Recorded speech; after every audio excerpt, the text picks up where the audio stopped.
Hi friends, welcome back to my channel. My name is Bijay and I hope you guys are doing absolutely fine. तो आज के video में बात करेंगे कि TCS के HR इतना बदनाम क्यों है। अगर आपने कोई करंट TCS एम्प्लॉय हो या तो कोई एक्स TCS एम्प्लॉय हो, अगर उन सबसे कन्वर्सेशन करी है with respect to their experience in TCS, I am sure ये HR वाला चीज़ पक्का आया होगा कन्वर्सेशन में, because most of them have some complaints. और आपने सुना होगा कि अरे यहाँ तो बड़ा बेकार है, एचआर के पास कोई काम नहीं है, कुछ भी काम नहीं होता, राइट। तो वो सारी चीज़ें पक्का आया होगा अगर आपके आपके कन्वर्सेशन में। और इसके पीछे क्या रीज़न है, मैं अपना क्लोज टू 7 years जो मैंने TCS में बताया था उस एक्सपीरियंस के हिसाब से भी बताऊंगा कि क्यों लोगों को कंप्लेन है। क्योंकि एक नॉर्मल एक आईटी एम्प्लॉय में ना, या नॉर्मल कोई भी एम्प्लॉय में, अगर आप बड़ी बड़ी कंपनी में जॉब कर रहे हो तो 3 टाइप के स्टेजेस आते हैं जहाँ पे आप एचआर से डील करोगे। अगर मैं TCS स्पेसिफिक बात करूँ तो फिर एक पहला आ जाएगा जब आप ज्वाइन करोगे, चाहे आप फ्रेशर्स के तरीके से ज्वाइन करो या चाहे आप लैटरल हायरिंग से आए हुए हो, आपको कुछ एक्सपीरियंस है, राइट। तो अगर आप एक्सपीरियंस्ड कैंडिडेट हो तब आप आरएमजी से डील करोगे स्टार्टिंग में। दूसरा, जब आप किसी प्रोजेक्ट में अलाइंड हो तो फिर आपका प्रोजेक्ट डेडिकेटेड जो एचआर है उससे डील करोगे। And third is dedicated separation HRs होते हैं, जो मुझे बड़ा सरप्राइजिंग लगा, बिकॉज मेरे को ये लगता था कि यार सेपरेशन में तो देयर वुड भी क्या ही काम होता है, लेकिन नहीं, TCS जैसे कंपनी में कुछ they have a dedicated separation team जिसमें सेपरेशन एचआरस बैठते हैं और उनका काम है एम्प्लॉय जब रेजिग्नेशन पीरियड में हो और जब उनका last date of working approaching हो तब ये they start to function and they help you out, so called help you out, right. तो इस वीडियो में ये सारी चीज़ें मैं बात करूंगा कि किस स्टेजेस पे क्या क्या चैलेंजेस हैं। बड़ा इंटरेस्टिंग होने वाला है, आई एम श्योर आप लोगों को पसंद आएगा। So do check this video till the end. चलिए वीडियो को स्टार्ट करते हैं।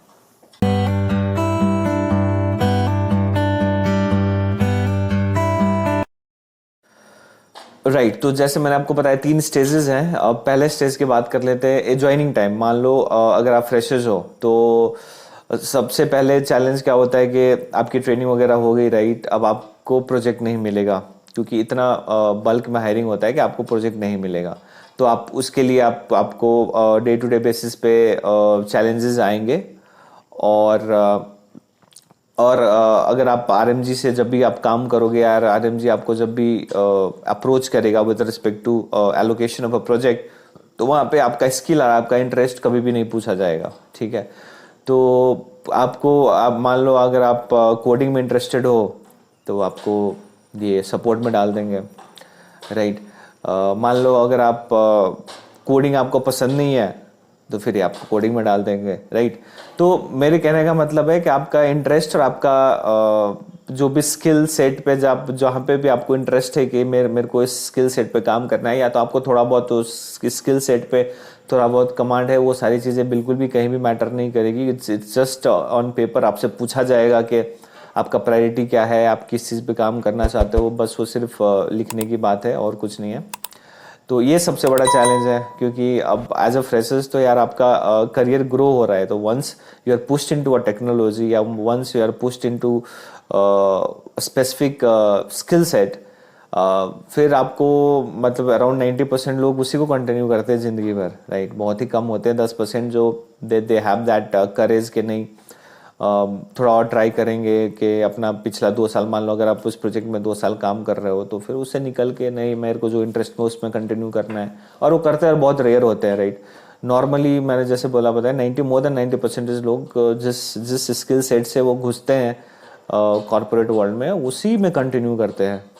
तो ये तो हो गया सबसे बड़ा challenge for freshers. Now for experienced guys, अगर आपकी हायरिंग हुई है प्रोजेक्ट स्पेसिफिक तो वेल एंड गुड, आप डायरेक्टली प्रोजेक्ट में आपकी एलोकेशन हो जाएगी। लेकिन आपकी बल्क हायरिंग हुई है और आपके पास प्रोजेक्ट नहीं है तो फिर तो you will have a very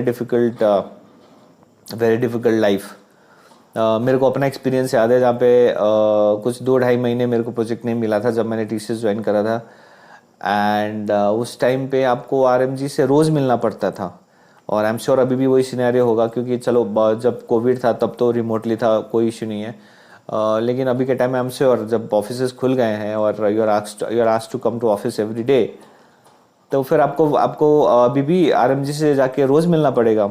और उसके पीछे रीजन क्या है? कोई रीजन नहीं है, जस्ट बिकॉज कि आपके पास प्रोजेक्ट नहीं है तो TCS don't want you to assume that you are on leave. आपको अपना शकल दिखाना जरूरी है, you will have to go meet them, interact them. एक अटेंडेंस का सीट रहता है जहाँ पे आपको साइन करनी पड़ेगी and that would be your attendance. और मजे की बात यह है कि अगर आपको छुट्टी चाहिए तो फिर you will have to get their approval, RMG approval, आपका जो भी डेडिकेटेड आरएमजी है। This is such a nonsense thing, लेकिन जो है सो है। तो ये मैं अपना पर्सनल एक्सपीरियंस से बता रहा हूँ। इट्स लिटरली अ हेल, क्योंकि मैं उस टाइम पे नोएडा में था और मेरा ऑफिस गुड़गांव में था, तो मैं डेली मेट्रो लेके जाता था गुड़गांव, रिपोर्ट करता था, साइन करता था, पूछता था क्या चल रहा है, क्या अपडेट है। And she was a lady, और वो बोलती थी कि will see, I will let you know. Office हो गया काम, और फिर मैं वापस आ जाता था। तो one of the biggest challenge with RMGs तो मुझे लगता है सबसे ज़्यादा बदनाम है, और उसके पीछे रीज़न भी है और वो वैलिड भी है। ठीक है, तो ये तो बात हो गई ज्वाइनिंग के टाइम पे। अब चलते हैं दूसरे स्टेज पे, दैट इज अगर आप प्रोजेक्ट पे एलोकेटेड हो तो, राइट। तो आप प्रोजेक्ट पे एलोकेटेड हो, नॉर्मल सब कुछ सही चल रहा है। अगर आपका अपने डे टू डे जॉब में या कुछ चीज़ों से भी अगर आपको एचआर से इंटरेक्शन करना पड़े या तो एचआर के पास जाना पड़े, अब उसके काफ़ी रीजंस हो सकते हैं। अब मैं कुछ स्पेसिफिक रीज़न के पीछे नहीं जाऊँगा, जनरलाइज बात कर रहा हूँ। हो सकता है शिफ्ट्स के रिगार्डिंग कुछ चैलेंजेस हो सकता है आपको अपने बैंड में कुछ आप बैंड से सेटिस्फाइड नहीं हो, या तो हो सकता है कि कुछ थोड़ा बहुत मिसकंडक्ट इन योर ऑर्गेनाइजेशन या misconduct in your work place हो सकता है। कहीं पे आपको अपना मैनेजर का टोन खराब लग सकता है, राइट। ये सारी चीज़ें होती है नॉर्मली, और आपको लगेगा कि नहीं, मेरे को एचआर के पास जाना चाहिए, मेरे को एचआर को कंप्लेन करना चाहिए। तो अगर आप उस सिनेरियो में हो तो फिर जाना भी चाहिए, लेकिन डोंट एक्सपेक्ट मच, क्योंकि ये मैनेजर, प्रोजेक्ट लीड्स जितने भी होते हैं और एचआर जो होते हैं वो सिंक पे होते हैं।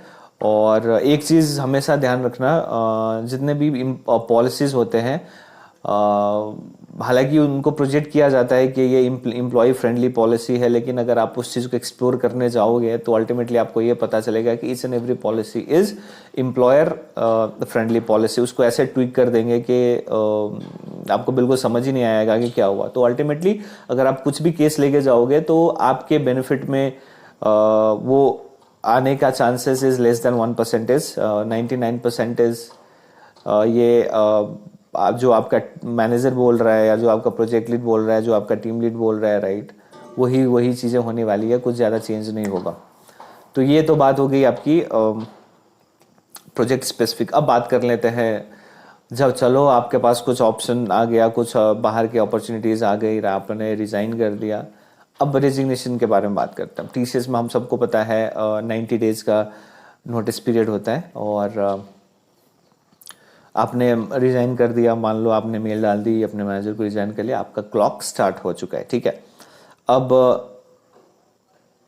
टिल योर लास्ट वीक, ठीक है, 90 दिन से कुछ लगा लो 4-5 दिन पहले आपको एक ईमेल आएगा, और जिस पे आपको बोला जाएगा कि ये प्रोसेस है, आपको ये डॉक्यूमेंटेशन चाहिए होगा, आपको नॉर्मल पीएफ ट्रांसफ़र करना है, या तो आपको अगर आप ग्रेच्युटी के लिए एलिजिबल हो वगैरह वगैरह, जितनी भी चीज़ें हैं उसका एक लंबा सा ईमेल आएगा with lot of files attached, और एक सेपरेशन एचआर करके आपका एक डेडिकेटेड सेपरेशन एच, एक टर्म होता है मैं भूल रहा हूँ, एक सेपरेशन एचआर करके कुछ आता है जो आपका डेडिकेटेड होगा, ठीक है। और ऑब्वियसली मैं सीरियसली बता रहा हूँ, अगर आप स्टार्टिंग में देखोगे तो आपको बड़ा कंफ्यूजन लगेगा, यार क्या करना है, कैसे करना है, नहीं करना है, राइट। और आपको लगेगा कि यार मेरे को थोड़ा हेल्प चाहिए होगा। और अगर आप उसको मेल करोगे ना, आपका जो डेडिकेटेड सेपरेशन एचआर है, भाई कोई रिप्लाई नहीं आता, ठीक है।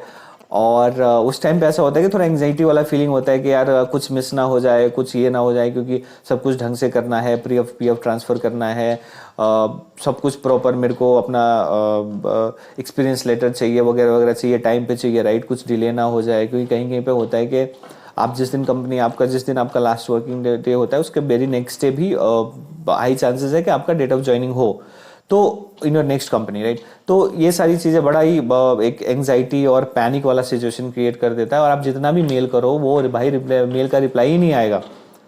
अब बीच बीच में मान लो आपका 2 दिन बाकी है तो एक मीटिंग इनवाइट कर भेज देंगे ऑल ऑफ द सडन, जिसमें क्योंकि बैचेस में काम करते हैं, राइट। तो मान लो आपके आगे पीछे 10-15 दिन आगे पीछे जो भी जिनका भी लास्ट वर्किंग डे है वो सबको बुला लेंगे, और फिर बड़ा सिस्टमैटिक तरीके से वो मीटिंग होता भी नहीं है, बड़ा इधर से 4 क्वेश्चन कोई पूछेगा, इधर से 2 क्वेश्चन कोई पूछेगा, राइट। तो लॉट ऑफ कन्फ्यूजन्स। और कहीं कहीं पे तो ऐसा होता है कि मैं अपना ही केस बता रहा हूँ कि लास्ट वर्किंग डे जहाँ पे आपको you are expected to get the experience letter, right, क्योंकि द वेरी नेक्स्ट डे आपका सब एक्सेस, आपका ईमेल एक्सेस सब कुछ चला जाएगा। मेरा लास्ट वर्किंग डे पे आया ही नहीं, ठीक है। और आई ओनली नो कितना वो फीलिंग आया था कि बिकॉज मेरे को फिर जैसे तैसे करके नंबर कहीं से निकलवाया, उसको फ़ोन करा और आई पास्ट हिम कि भाई ये मेरा जीमेल एड्रेस है, जीमेल है, इस पे भेजो तुम ऐसे से करके। तो ये होता है। तो मेरे लिए तो RMG एंड सेपरेशन HR के साथ जो experience I was one of the worst. तो यही है, और आई एम श्योर सिर्फ मेरे साथ ही नहीं, आई एम श्योर बहुत सारे लोगों के साथ यही होता है। और यही रीज़न है कि TCS के HR बहुत ही ज़्यादा बदनाम है, और टू सम एक्सटेंट ये सही भी है, बिकॉज अब क्योंकि उनको थोड़ा सा दैट देखना चाहिए, बिकॉज देखो इट्स नॉट दैट 1 person और 2 person is complaining, right. You have organization of more than 6 lakh employees, और उसमें से अगर मेजर लोग कंप्लेन कर रहे हैं तो फिर इट्स हाई टाइम कि उनको भी यार इसको कंसीडर करना चाहिए और देखना चाहिए कि कहाँ कहाँ पे इम्प्रूवमेंट कर सकते हैं। तो राइट, यही था एक्सपीरियंस मेरे पास आप लोगों से शेयर करने के लिए। एंड आई एम श्योर अगर आप TCS में जॉब कर रहे हो तो फिर I am sure you guys are well aware of it. लेकिन अगर आप कोई देख रहे हो जो TCS में जॉब नहीं कर रहे हो तो फिर आई एम श्योर आप लोगों को काफ़ी इंटरेस्टिंग लगा होगा कि यार ऐसे भी चीज़ें चलती है। तो चलिए, thank you so much for watching this video. And एक और रिक्वेस्ट, अगर आपने अब यहाँ तक का वीडियो देखा है और आपको थोड़ा सा भी इन्फॉर्मेटिव लगा है then do consider subscribing this channel as well. So thank you so much for watching this video and keep supporting this channel.